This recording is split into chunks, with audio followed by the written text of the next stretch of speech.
Here with head coach Anna Nimz as Demons get ready for home weekend against New Orleans and Southeastern.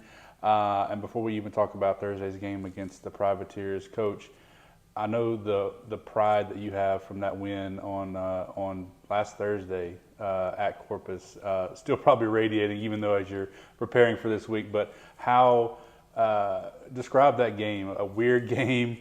Crazy first half, and then what we did to sort of close things out in that fourth quarter. I mean, I think very weird game, yes. But I think where's a little bit different, Corpus is a tremendous team and Royce does a great job, but I truly believe in my heart our defense stopped them from scoring. We just missed all of our shots. We got incredible rebounds. We made incredible plays. We took great shots. We just could not get the thing to go in.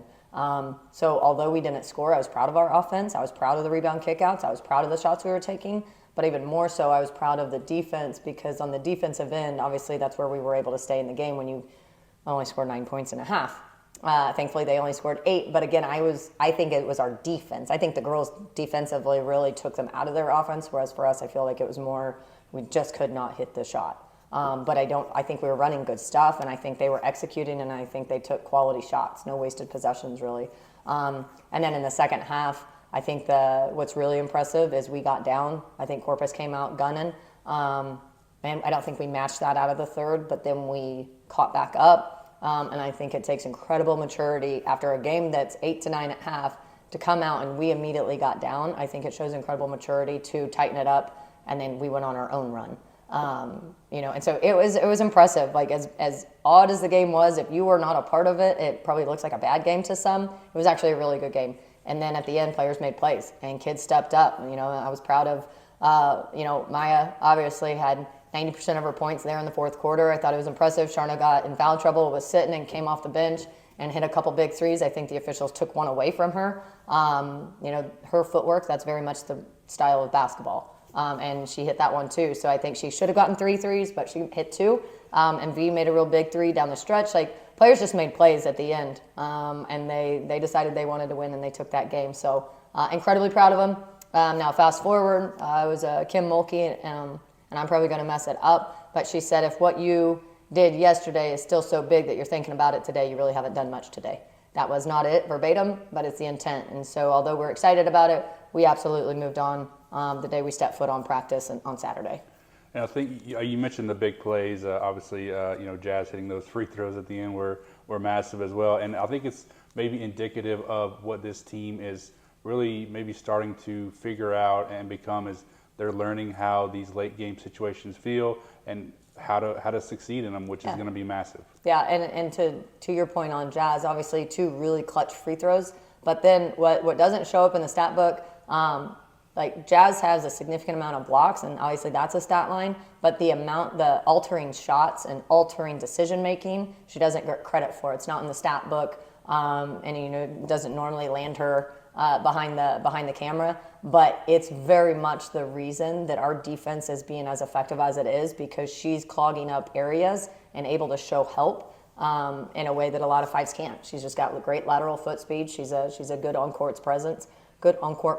And again, obviously those 2 free throws were huge.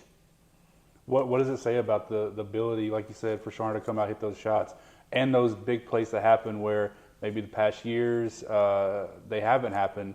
What does it say about this team and what they have done and how they can continue to get better? Yeah, I mean, obviously they've gotten better from preseason until where we are at currently. But what's really fun, and you see it as a coach, is just how high their ceiling is. So we really we've started to scratch it, but we haven't figured out all the way. And like I've said multiple times, I still think we have some firepower that's sitting on the bench that we've got to continue to find ways for them defensively to get in the game and impact winning. But there's enough ball to go around, and that starting lineup, we've got in all the positions, we've got a kid that can connect. So we get big points from maybe a couple, and we get those fill-in points, but they're big points. Whether you score 2, 4, or 14, they're at the right time, and they're what we need to have success. So it's just them growing within each other. And I think the biggest thing is growing in confidence, is stepping on the court, believing they're going to win, versus stepping on the court and wondering if they can win. And I think that's really maybe the difference between years past and then coming into this year, but make sure giving credit and respect to the years past because it took all of those years to get us to where we are right now in our program. As we move into Thursday's game against New Orleans, and I think perfectly what you said earlier is, yes, we celebrate last Thursday, but the Southland Conference schedule is a gauntlet every time you go out. And so what does it take to take Thursday's win and build on it against a New Orleans team? Well, New Orleans is going to bring athleticism, scrappiness, determination, grittiness, and a relentless desire to win. And all those 5 things are things that you've got to be ready for. We have to make sure we can handle the chaos. We have to make sure we can handle the physicality, and understanding we can't let a player get hot. They play. They're a high emotion team. They play incredibly hard and incredibly gritty. And so ultimately, that's what we're working on the last couple of days: is how are we handling that, and how do we handle and make sure we maintain composure, and execute our stuff. But then on the defensive end, just working on some stuff and being ready to build from last Thursday, but not hang our hat on it, right? We got to continue to grow and get better, and there's going to be a lot of areas we have to continue to get better and to have success in the Southland. And although New Orleans may be still looking for that first Southland Conference win and a looming matchup with Southeastern on Saturday, the fact that New Orleans came in here last year and beat us, and then 2 years ago we needed overtime to beat them, I think helps in the fact that, hey, we got to focus on Thursday to get the job done too. Absolutely. And they had a gauntlet of a preseason, and they just got the Ellis player. She just came back this last game, and so that's a big player for them that got hurt in the middle of last year. But no matter what, you need to respect your opponents. And I will say they're 0-5, but they are the best 0-5 team I've ever seen, and they're absolutely going to bring it every single night. Like I said, I think their determination, their grittiness, and their toughness is top in the conference. And so we have to take care of us, and we're going to have to play a really good basketball game. Coach, thank you so much. Welcome.